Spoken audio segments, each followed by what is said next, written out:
మీ అందరికి ఒకటి చెప్తున్నా, భయపడకండి. Gas LPG cylinders the stock correct గానే ఉంది మన దగ్గర. పోతే మన దాంట్లోనే కొంతమందికి ఒక అపోహ ఏందంటే రావట్లేదు, లేదు లేదు అని భయపడి ఆల్రెడీ మన దగ్గర ఒకటి ఉంటే ఇంకొకటి తీసి పెట్టుకోవాలని కొంతమంది భయపడుతున్నారు.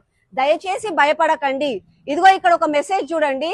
Dear valued customers, your last refill was delivered on 4వ తారీఖు మీకు ఒకటి డెలివరీ మేము చేసేసినాము.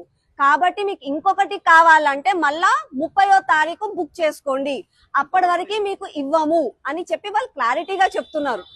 చేస్తాము ఆన్లైన్ లో మనం రోజు బుకింగ్ కావాలని చేస్తాం. పోతే అందరు ఒకటేసారి పానిక్ అయిపోయి ఒకటేసారి చేస్తే అది మిషన్, ఆ మిషన్ ఏమైపోయిందంటే సర్వర్ డౌన్ అయిపోయింది.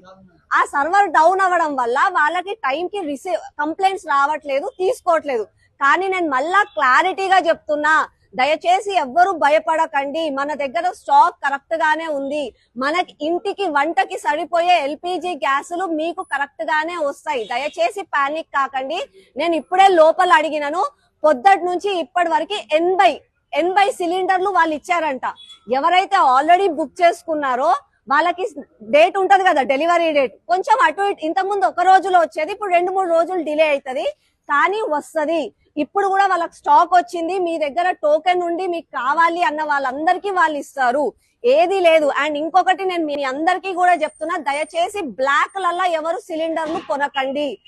బ్లాక్ లల్లా ₹1 కూడా ఎక్స్ట్రా ఇవ్వకండి. గవర్నమెంట్ మీకు ఎంత ఇయ్యాలో అంతనే ఇవ్వండి. బ్లాక్ లో ₹1 కూడా ఎక్స్ట్రా ఇవ్వకండి. ఎవరన్నా అమ్ముతున్నారు అని అంటే కూడా నాకు చెప్పండి, నేను అక్కడికి వస్తా. దయచేసి భయపడకండి. నేను మీకు ఎందుకు చెప్తున్నా అంటే, కరోనా సమయంలో కూడా ఇట్లనే మనం పానిక్ అయిపోయి మనోళ్ళని కొట్టడము, డాక్టర్లను కొట్టడము, చేట్ల బట్టలు పట్టుకొని రోడ్ల మీద నడుచుకుంటూ పోయినాము.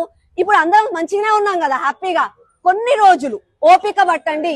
ఇది మన దేశము, అందరం కలిసి ఉందాము. ఒకరికి ఒకరు ఓపిక తెచ్చుకోండి. ఏమైనా తప్పులైతే నాకు చెప్పండి, నేను అక్కడికి వస్తా.